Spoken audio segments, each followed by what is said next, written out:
Of the predictions that our Prophet ﷺ predicted as well is the increase of natural calamities and especially of earthquakes. Kathratul zalazil. Earthquakes would be on the rise. And I read a survey somewhere that somebody statistically compiled all the earthquakes of the last 500 years. And they did mention, this was a non-Muslim, there's an academic paper, they did mention that over the last 100 years or so, the frequency of earthquakes has actually increased. So this is now basically a fact that in the last century or so, the frequency of earthquakes. So look at California, and may Allah protect the Muslims and everybody over there. So the frequency of earthquakes is definitely on the rise. Of the predictions of the Prophet ﷺ as well, of the trends that are given. And again, this is very interesting. See, here's what I want you to think about. Just a hypothetical scenario. A'udhu billah, it's hypothetical. Imagine a false prophet, a charlatan in the middle, of nowhere 1,500 years ago. And imagine if he had to make predictions. What I'm trying to say, it's impossible that what we are reading would have been predicted by a false prophet. The very notions that are coming indicate that the one who said this, Allah is communicating with him. That's what I'm trying to say. No one could have imagined what the Prophet ﷺ predicted is going to happen, and we are seeing it over here. And of the things he predicted is kitaba, writing would become prevalent. Writing would become prevalent. Literacy rates. Once again, who could have predicted? When the Quran was revealed in Mecca, the city of Mecca probably had around 2,000, 1,500 people, 2,000 people in it. Of those 1,500, 2,000, probably less than a dozen could read and write. That's like what? 1%. 1%.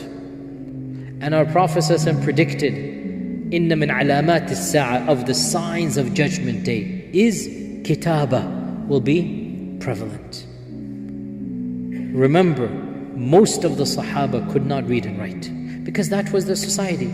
That's nobody taught them. That's the way they were. To predict that reading and writing will become the norm, not just in Muslim lands but in the globe, is once again beyond even understanding. And this is exactly what he predicted. Now, another prediction seems to contradict this one.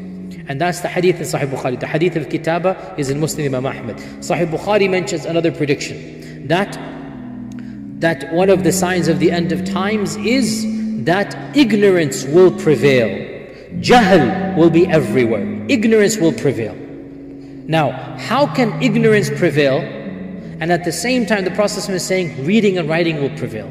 Is this not a contradiction? And the response is, each hadith is valid, but it applies to different things. When the Prophet ﷺ is saying ignorance will prevail, he's not talking about reading and writing. He's talking about knowledge of right and wrong. He's talking about common sense. And when he's talking about kitaba, he's talking about literacy. Before the rise of the internet, those of you who witnessed that era, in the 80s and 90s, mankind foolishly believed that if only we could give people access to education, they will all become intellectuals.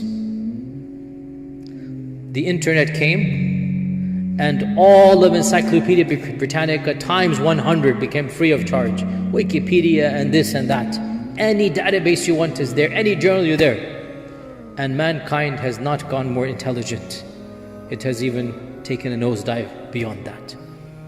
This is what our Prophet ﷺ is saying. Kitaba will increase, jahala will also increase. It's not a contradiction. Because not necessarily just because you're reading, your intelligence will increase. So there is no contradiction.